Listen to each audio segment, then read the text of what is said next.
Hello, welcome to Film Peaks, where we investigate where film peaks or valleys. So I'm a little bit late here for Easter, but I wanted to slip this in there while it's still fresh. It's the second coming of Jesus, so what better time than to have a film review about a Nicolas Cage movie. Now, I try to categorize my reviews in some manner loosely, but Nicolas Cage can have a whole category all to himself.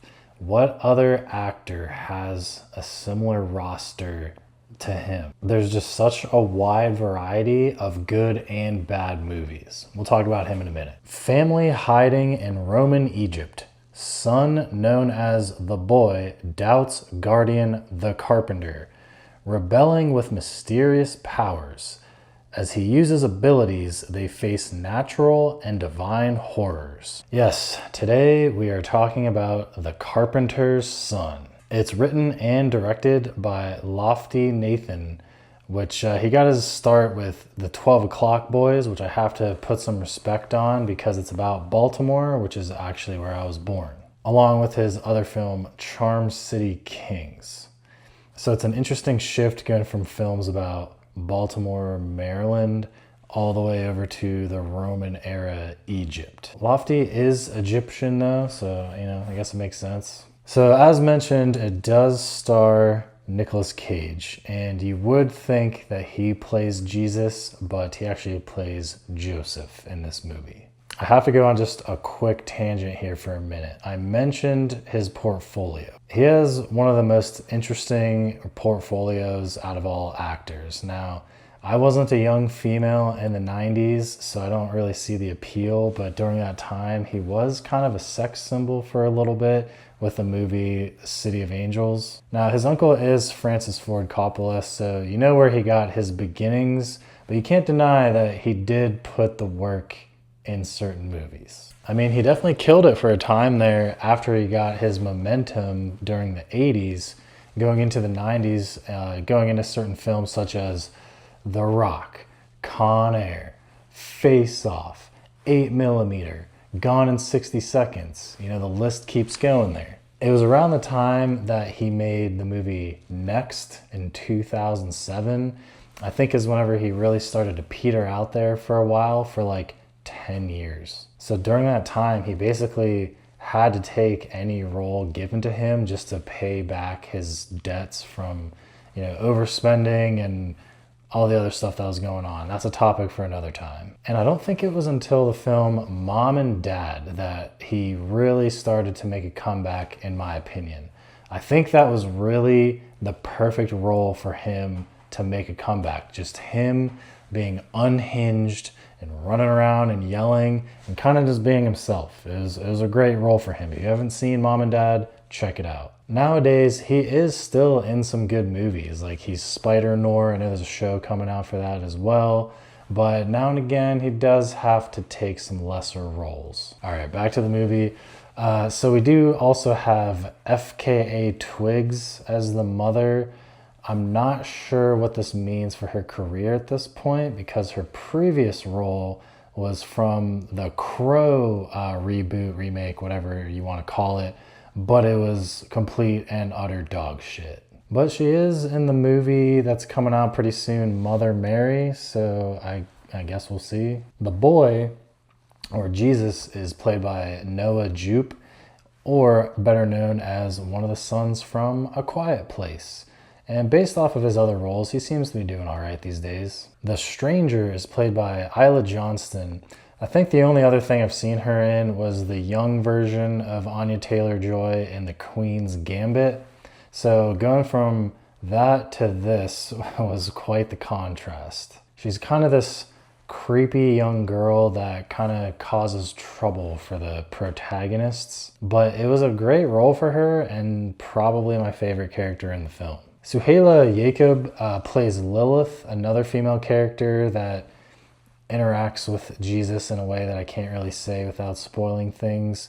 But her character was kind of creepy, and I think the only other thing I've seen her in was like Dune 2. But overall, I think for the most part that character isn't that memorable, so that's about all I can say about her. So the movie is actually labeled as a horror movie, which that's kind of what piqued my interest for this. Like, How do you make a scary Jesus movie? And I'd seen the trailer for this a while ago, so I went in kind of blind because that's really all I saw. Also, it's based off of the infancy Gospel of Thomas. If you know nothing about that, just know that it's non-canonical and it's supposed to take place through Jesus' life from like age 5 to 12. And the important thing here is more so that he's depicted as kind of a mischievous young boy with powers. Like he's able to bring clay pigeons to life. He ends up blinding people on purpose and causing some deaths. So it's a little bit different than what you'd normally hear. But yeah, Noah Jupe here, I think seems like a teenager, so I don't really understand that. It starts off in a fitting manner. I mean, shit's popping off right out the gate, so like that horror element is there. But after that introduction, it does level off for a bit. It kind of gets more boring. We kind of see where Nicolas Cage and the mother go and settle. And the setting is interesting enough. It's one of those situations where they're kind of living in an area that I can't quite get a read on the setting. It's kind of like just in some rocky hills. There's some trees. They're living in a small wooden structure, and there's always people around. So I can't tell the size of the village or quite where it is. And aside from that, as they're traversing wherever they go, there's just kind of people being tortured for old-timey crimes like sorcery, for example.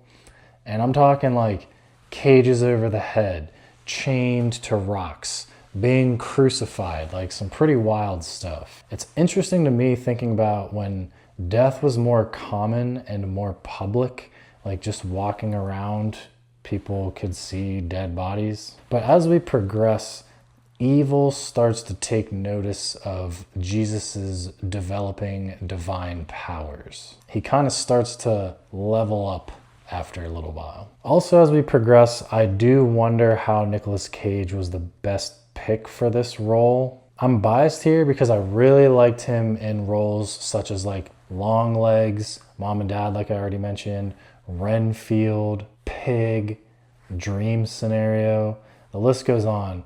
But in this context, I can't really jive with it. The way that he presents the dialogue is just not his natural way of speaking. And I think that he is more suited for those like unhinged, going crazy roles. But as Jesus gets more of these divine powers, we also get to see more of what makes the movie horror. There's this embodiment of evil throughout, and it looks different to other people, which is pretty cool. And in one scene, you kind of get to see the origin of where that evil is from my understanding. And it's actually a pretty sick scene.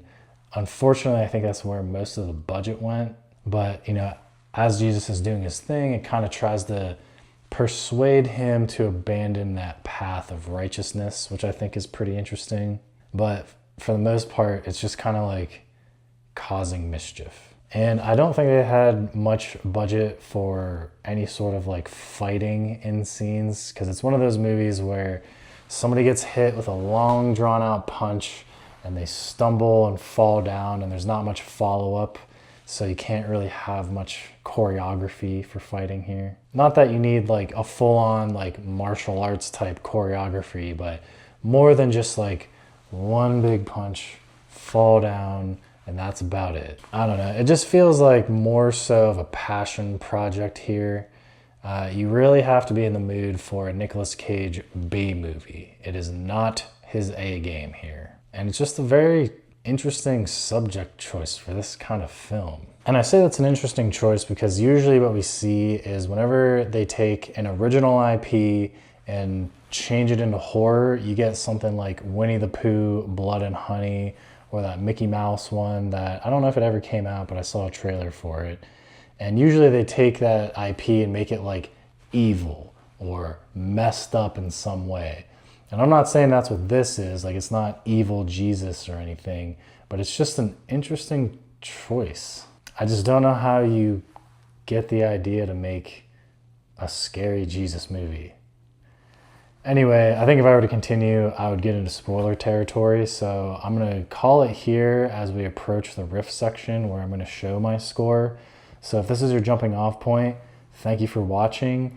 Leave me a comment of what your favorite Nicolas Cage movie is, or check out the Film Peaks app. It's free, it's on iOS and it's on Android. We're going to keep rolling. All right, we've made it to the riff section. This is your last chance before you get hit with any sort of spoilers.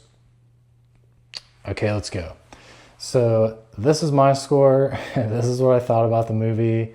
It's not that great.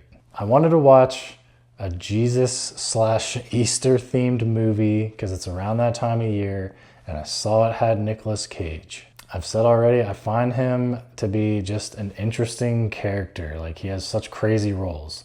But this one is definitely skippable. But hey, I got my Easter fix in. If you're a diehard fan, go ahead and watch this movie. But there's not really much else to say about this. The one legitimately cool scene was whenever we got to see that depiction of evil, and it's like all the bodies mushing together in some kind of whirlpool going down into what I assume is hell. Anyways, let me know what you think. If you do watch this movie, leave a review on the Film Peaks app, free on iOS and on Android. Leave a comment about what your favorite Nicolas Cage movie is. Maybe we can talk about it. But anyways, thank you so much for watching, and I'll see you at the top.